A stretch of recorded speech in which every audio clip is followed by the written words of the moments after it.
He who does not know what the world is does not know where he is, and he who does not know for what purpose the world exists does not know who he is, nor what the world is.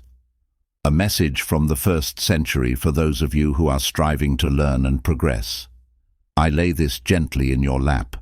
I do so without the slightest fear that it will completely turn your world upside down, bring you health, wealth, success, and happiness, provided you understand and accept. Remember, TNT is a dangerously highly explosive substance, so if you embrace it, treat it gently. Over the centuries, its power has destroyed those who have tried to abuse it.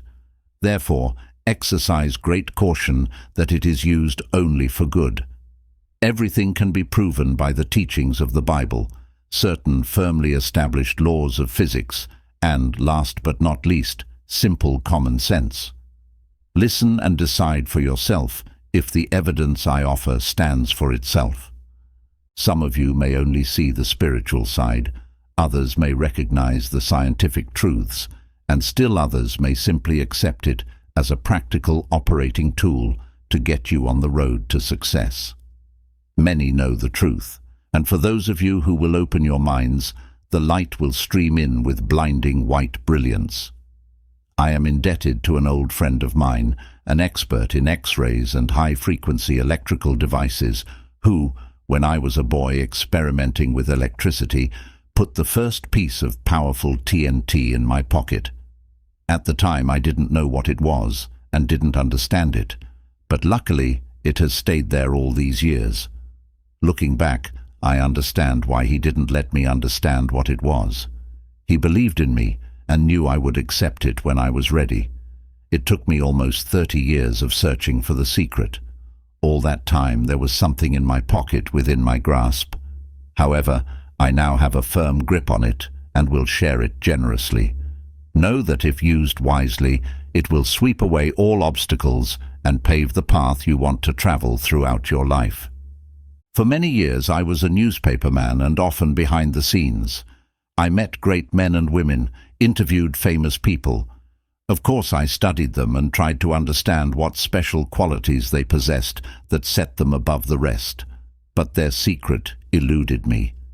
Then came the war, and I wondered why others were making progress while I seemed too blocked in my own ambitions. However, the war taught me that I can sleep in mud, eat moldy bread, and laugh afterwards. This is part of my TNT, so remember what I learned. It helped me punch that old fear in the solar plexus, and I think it will help you too. Hoping to find a royal road to riches, I read hundreds of the so-called success books, and they led me nowhere. I did the same with books on philosophy, psychology, and still the great secret remained just one step ahead of me. I joined secret fraternal organizations in the hope that I might find what I was looking for.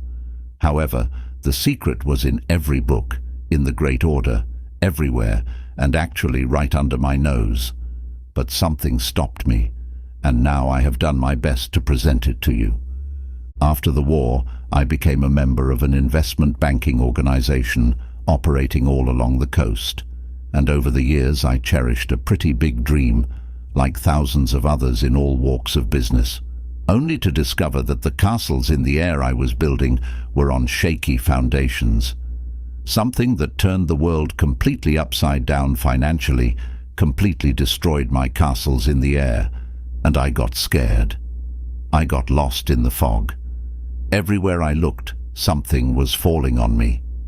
As the leader of the organization, my responsibilities multiplied.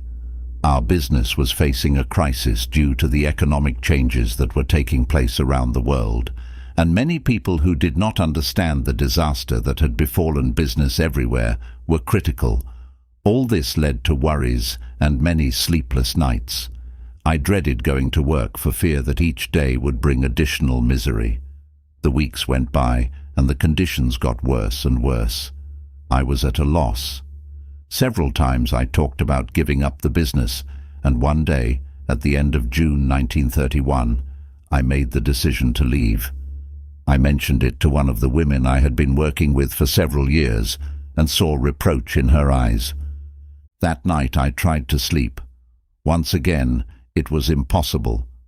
I paced back and forth for hours when suddenly, around 3:30 in the morning, I stopped and sat down.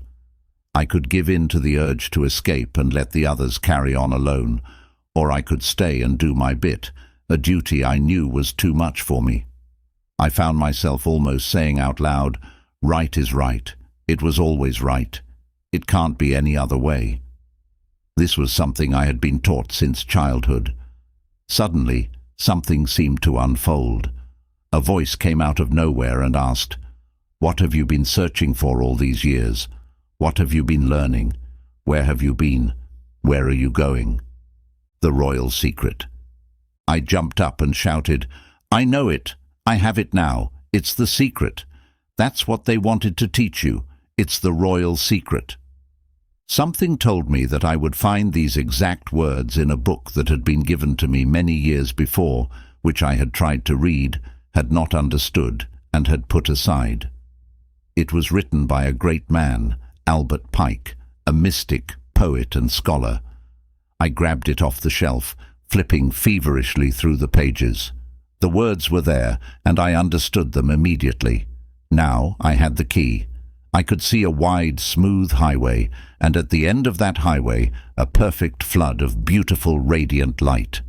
"That's the road you're on now. What a simple-minded fool you have been. They tried to teach you, they tried to help you, and you closed a mind, believing that you alone could find the path and stay on it."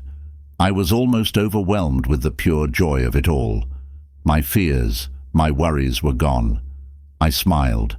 I knew I was right, and that from now on everything would be all right for me. I slept like a baby. There was a different atmosphere in our office that day. The oppressive black clouds hanging over us began to dissipate. I told the woman with the reproachful eyes what had happened, and she gave me a knowing smile. She helped me get back on track, and I can never repay her. As one learned man said, "We are all born with the ability to distinguish between right and wrong, and we are born with the ability to accomplish anything.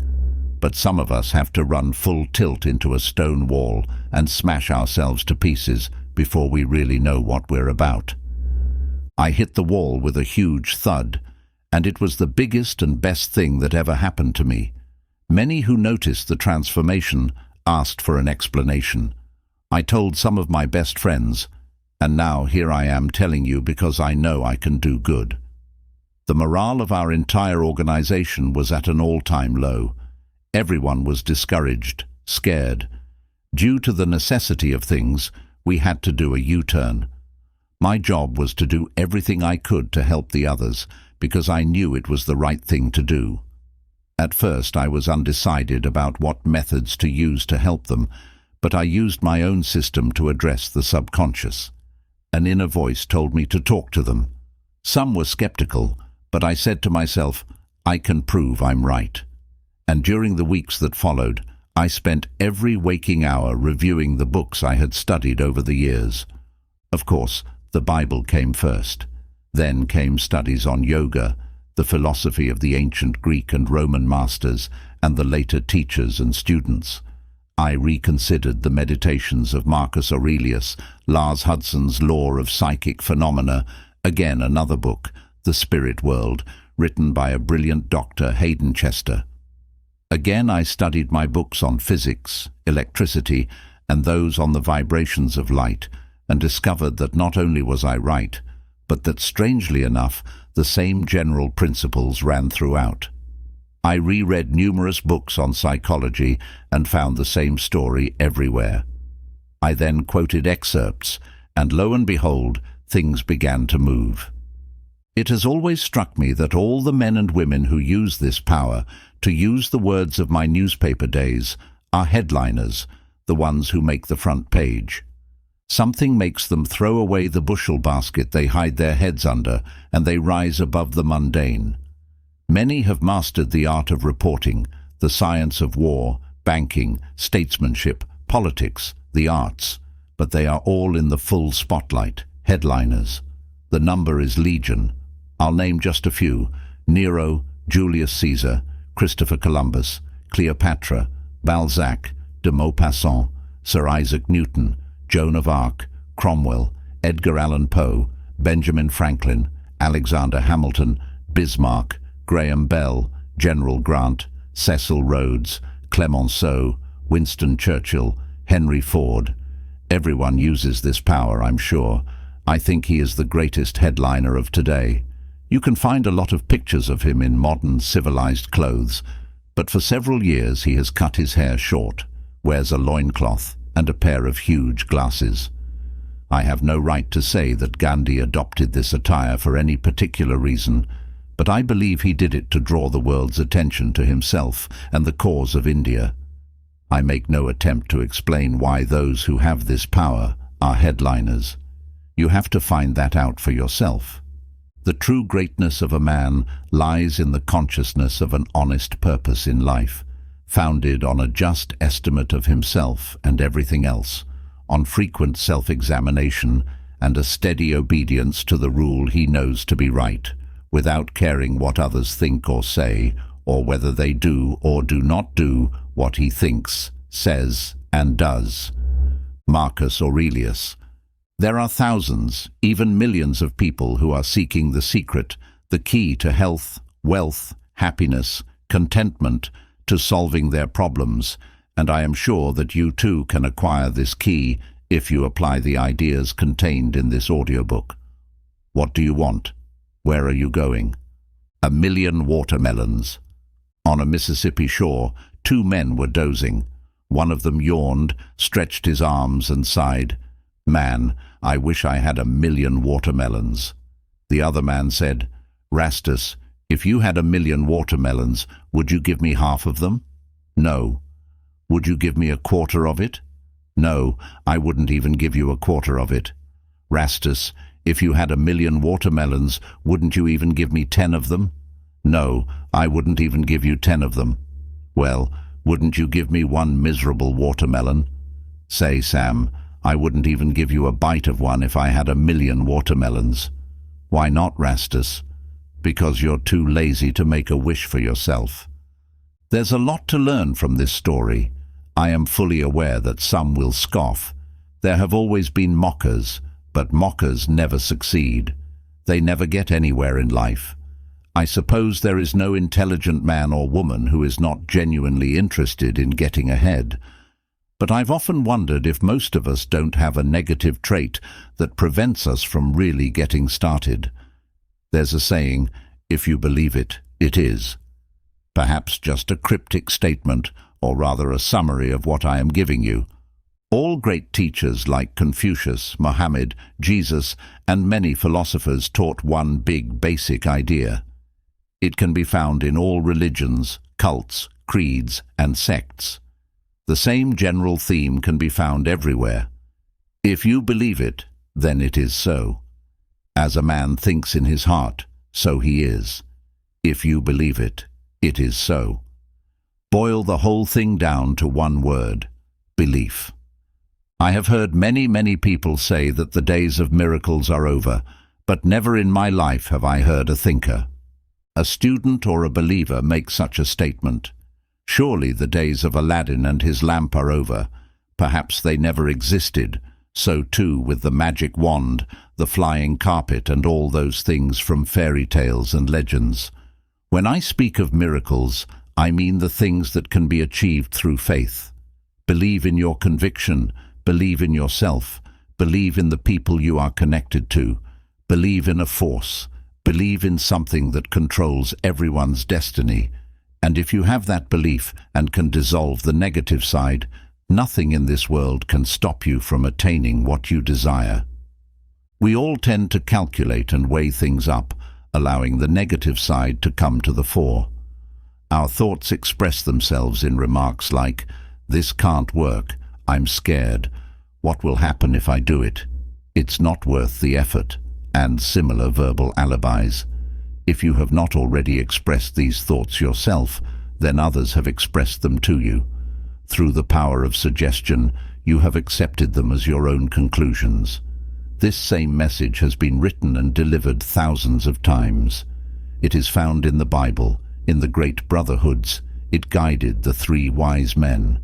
The Crusaders carried it. Every outstanding personality in history has used it. Moses, Alexander the Great, Napoleon, Shakespeare, Washington, Lincoln, Roosevelt, Wilson, Benjamin Franklin, Edison, and thousands of others had a grip on this something. History has used it. The sages of all times, the medicine men, religious leaders, great teachers, yogis, the healers, the miracle men, they all knew this secret. They were all human beings. If they knew it and could achieve it, so can you. Believe, trust only that, and the ability of a firm believer to pass it on to the other. That is the keynote of all great religions. All great things are started by one person, by one believer. It doesn't matter where they originally got the idea from. All great inventions are the result of the whole scheme. Believe in yourself, your ideas. All supersellers know this. They use the power. That's why they are supersellers. Every community action, every forward movement, everything of value succeeds because a person has faith and is able to pass it on and share it. Think about it, meditate on it, and you will realize that every word is true. Many envy the man or woman who gets ahead. They envy their financial success, their power, their influence. Have you ever looked for the explanation? Everything anyone has ever done constructively has been done by them. Each of us, if put on the right path, can achieve what he or she envisions. If you believe, it is so. Where there is a will, there is a way. Get that willpower, that belief going every minute of the day, 24 hours a day, 7 days a week, 365 days a year. I promise you, if you do this, you will leave those around you behind you in the progress you make as quickly as high-frequency electrical discharges vibrate through the ether. A voice within me speaks. Mahatma Gandhi, on his arrival in England to seek a solution to India's problems, said, "I am doing this because a voice within me speaks." Gandhi was talking about something that came from within. Call it a power, call it something supernatural, call it whatever you like. Some refer to it as the subjective consciousness, others call it the subconscious, some instinct. Still others refer to the impulses that come from within as hunches, divine messages. Spiritualists refer to it as a voice from beyond. Whatever it is, it brings results, and now I'll show you how to acquire it. The connection between the conscious and the subconscious. The connection between the conscious and the subconscious or subjective mind is close. Any student of the subject knows what can be achieved by making clear contact with the subconscious mind. If through the process of repetition you can create a clear, detailed picture in your conscious mind and activate the subconscious mind, you have a power at your disposal that is astounding. There can be no denying that once you make up your mind to do something, it will get done. But the problem with most of us is that we evade, vacillate, and rarely decide what we want or clearly determine the path we want to take.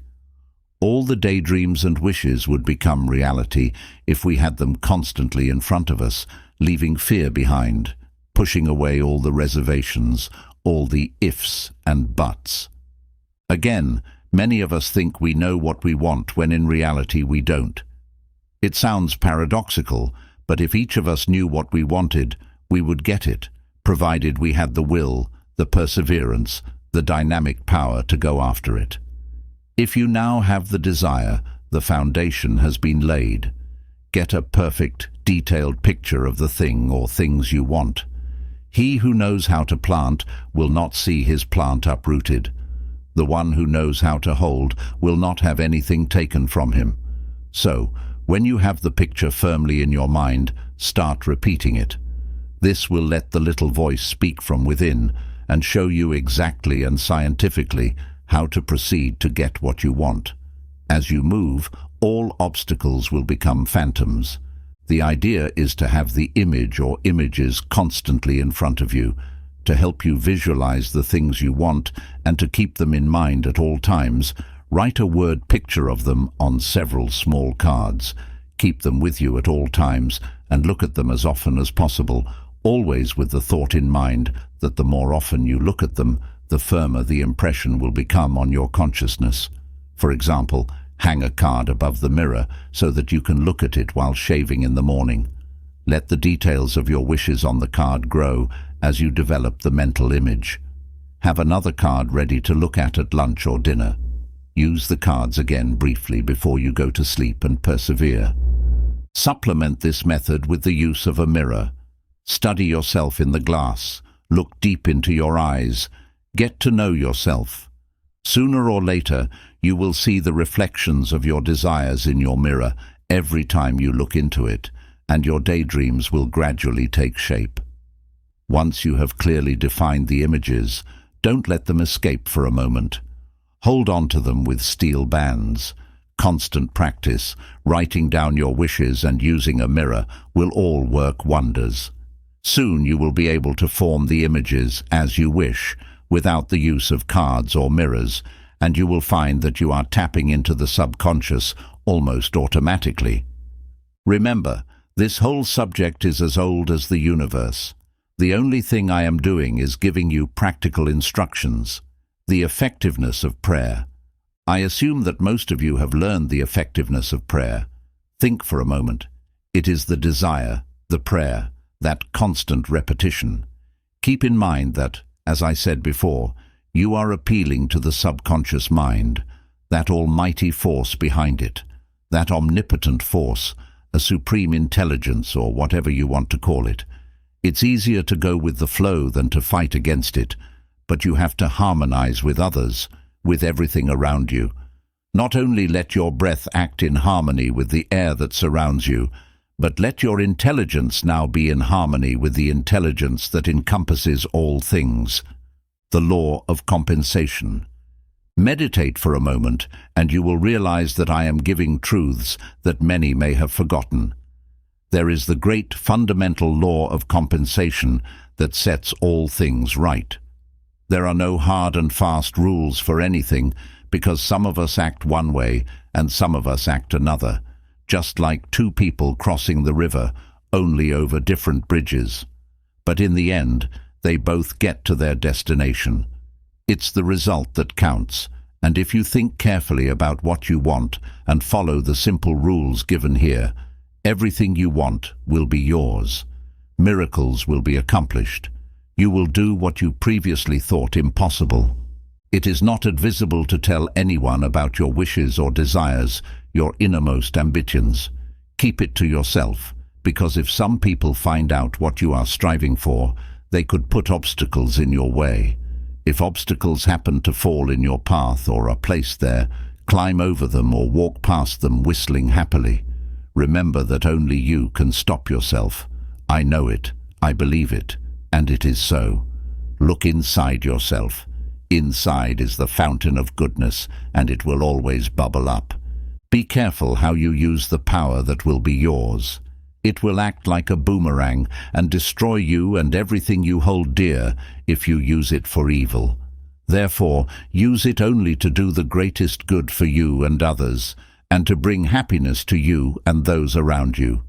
Do not talk or brag about what you have done for others. Your good deeds speak for themselves. Just continue to be grateful that you are on your way. That is enough. What is personality?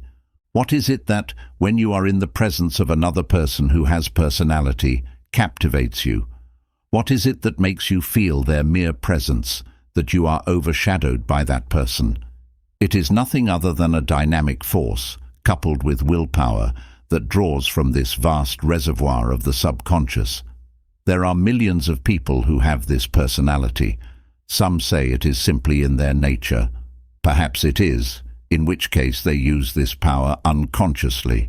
In other words, it's sort of come to them, and when this thing called personality is backed up with willpower, something moves. When I try to push through an idea, I first have to believe in the idea. I have to dream it, eat with it, sleep with it. I have to have it with me every moment of the day until it becomes a part of me. You need to know what you're talking about, and only hard, personal, intelligent study will allow you to do that. One more thing. Stay informed about what is happening in the world around you. Wake up, know what is going on around you. Stay in step with worldly affairs. The better informed a person is, the better equipped they are to get what they want. Remember that knowledge is power. He who knows others is wise, but he who knows himself is enlightened. Study, learn, and work. Develop a keen sense of observation.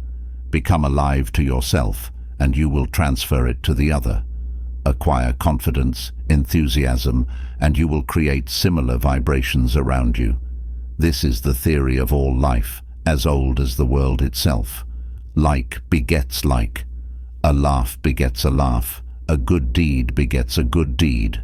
Wealth begets wealth. Love begets love, and so on. The ancient law of attraction, formulated in Ampere's theory of electric magnetism, states that parallel currents in the same direction attract each other. When they are out of tune and antagonistic, they upset others and make them antagonistic, because parallel currents in opposite directions repel each other. Every physical movement tells a story. Each one characterizes your personality. Take a close look at yourself in the mirror and question yourself again and again. You know whether you have it or not. If not, decide to get it. You can and you will get it when you decide. If you develop that intensity, that determination to move forward, determination will soon be visible in your eyes. It takes an affirmative type to make progress, and you can transform yourself into an affirmative type. Every day, in every way, I am getting better and better. Always keep in mind what you want, and what positive thoughts will in turn be passed on to the subconscious. Think of health, wealth, and happiness, and they will all be yours. It can't be any other way. We all know people who constantly talk about back pain, headaches, or other types of pain. They almost insist on it. The constant repetition makes the pain a reality.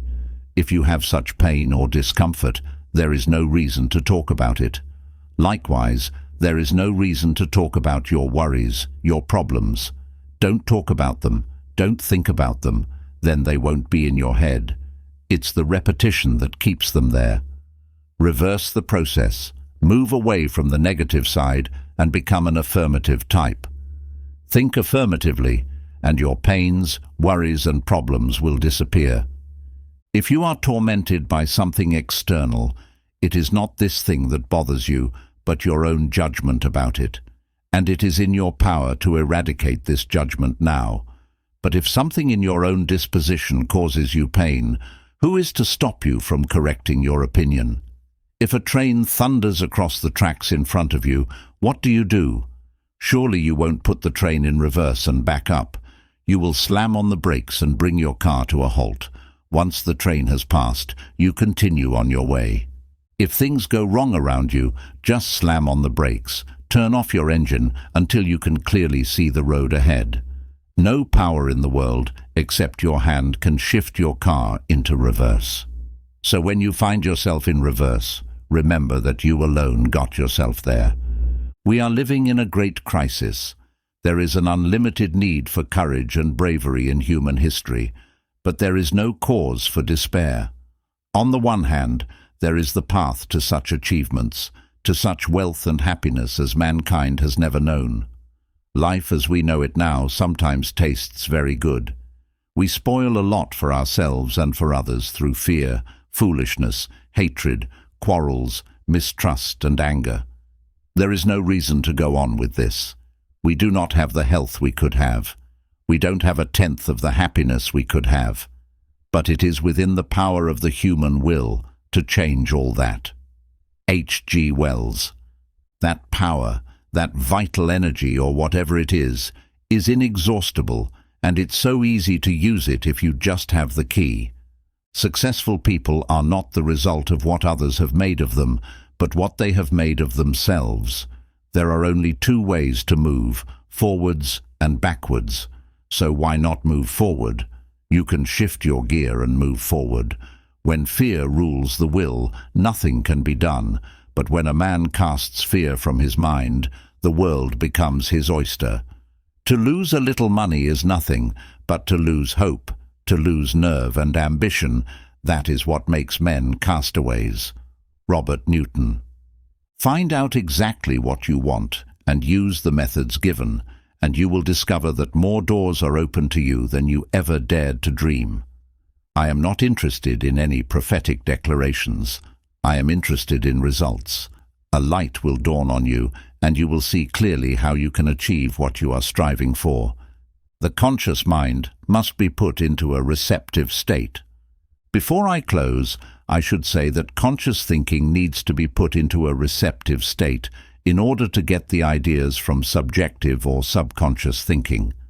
Of course, we all know that it is the conscious mind that weighs, that calculates. The subconscious mind does none of these things. It simply passes ideas on to the conscious mind. You've probably heard it said before, follow your hunches. But what are these hunches? Where do they come from? They come from the work of the subconscious. Psychologists tell us that they have to put the human mind in a receptive state. By relaxing, you become calm. Meditate. Go into the great silence. Keep meditating, and your problems will dissolve into nothingness. When you have achieved this, concentrate on what you want. Then come the intuitions. Grasp them and act them out as the little voice tells you. Do not discuss or argue, but do what you are told, and do it immediately. Do what you are told. The path before you will be illuminated, and your burdens will gradually fall away. If you are shy or reticent, it is because of yourself. Don't blame the stars. Don't blame society. Don't blame the world. Just shift gears and start moving. Like attracts like. If you provide a service, you will receive huge dividends. There's nothing mysterious about it. There simply is. I am the master of my destiny. I am the captain of my soul. As a man thinks in his heart, so is he. I know it, I believe it, and that's the way it is. If you remember anything of what I have said, then I have achieved something. Listen to it again carefully, and then again a week later. If you put the ideas presented to you into practice, you will soon realize that I have given you truths that are as old as man himself. They have always worked, and they will always work. Make them a part of your daily life, and you will succeed. Believe, have faith, and you will get the golden key to yourself.